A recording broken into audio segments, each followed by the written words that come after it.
This is what the mask look like at this stage. What we've done is we've done the chin bridge, so this is where the enter point for the filter as well, and filter will be tissue, and that sounds strange. So, and this is where the nose bridge, so that's where it's going to fit the nose. So we've done that, and we top stitch the edge, so that will sit quite nicely and flat onto our face. So that's where the nose is going to be. So now what we're going to do, we're going to construct the side of all our masks. Right, this is going to be a bit of a Blue Peter moment. So that's the one I've just done with as a process all the way. And this is the one I already ironed some lines there. So can you see there is a few grit. So the first job we're going to do is we're going to iron a central line out. But because this is no longer a flat piece, so when we iron, what we need to do is actually we're going to ease. So we're going to straighten up this edge and then kind of match up the side edge, and we're going to iron that. So can you see you're going to have a bit of an angle. And once you've done this side, you basically repeat the process by moving this and then same again. I know this is going to sound strange, but once you've done that, you will have a straight line. So if I actually open this to show you, you will actually get a kind of a straight line in a kind of a bump. This will actually meet point to point like this, and that is where this lines come from. Once we've done that, we're actually going to put this edge to match that, and because this is still a straight edge, that will kind of iron down like so, and this flap will go up about a centimeter. So you've got to have we call it a step, so you have a centimeters gap like this all the way. So this is where this crease line come from. So by doing this, when we actually got the face mark complete, that we're able to pull ups and downs to fit on our face. So that is the top part of the mask. So once we've done that, we're going to fold the side down like this.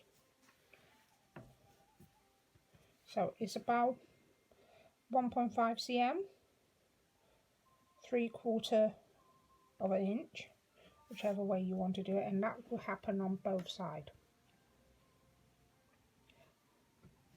And that is the basic shape. We're going to go back and to stitch our ear loop onto it like this. So basically that's what we after iron. So we have a structure like this, and with the production line, what I'm aiming to do, I'm not ironing the bottom bit. All I've done, so I've got the clip on here just to show you finally. So when that is ironed down, all I've done is I fold this up and I fold this back down for about exactly the same centimeters step, but kind of pull it down like that and clip it. The reason why I'm not ironing is because obviously this you want that to sit quite curved on the chin. So we don't want this to be rigid at all. So that should go nice like bow shape. So that will actually have a nice curve. So what I've done is to clip that just to show you. That's what we're aiming to do once you finish your ironing. Okay? Right, there's no easy way to explain this. Because now we have a semi 3D structure once we've stitching some of the creases and folds in. So what we're doing now here is we actually want to get this central line, which you can see on the screen just briefly.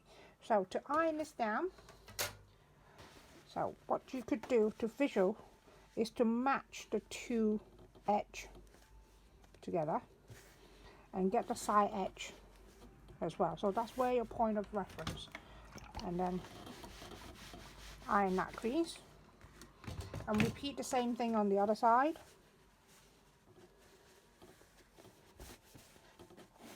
but you can tell it's no longer straight because obviously once we start stitching, some of the folds in is no longer flat.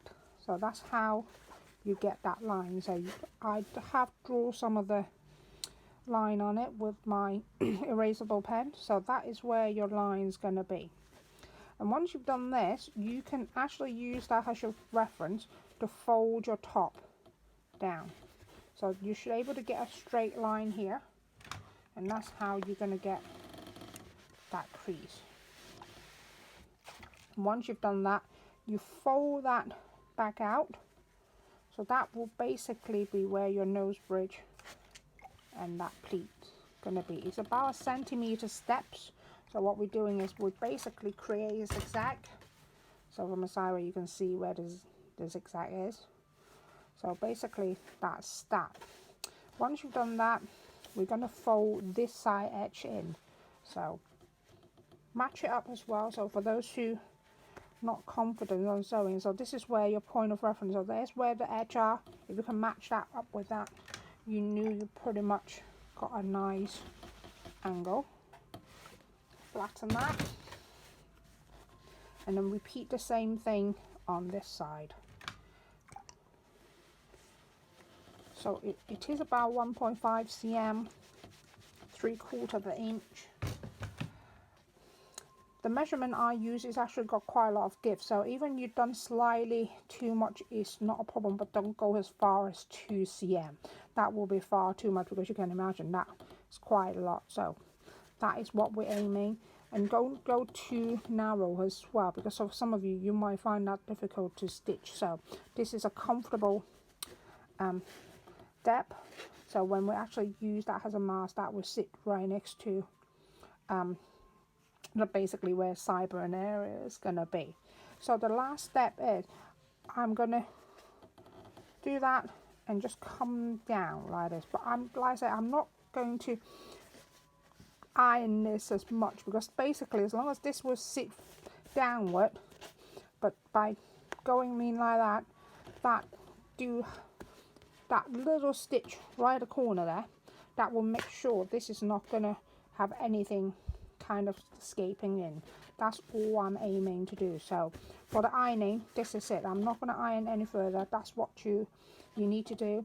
If you need to clip, you can clip, but once you iron, this pretty much will stay, because I've done some of this last night, so it's pretty much still there. So if I go to the machine now, that will stitch quite neatly without problems. So I'm not gonna too fuss about ironing it to death. Okay, so that's what we're doing.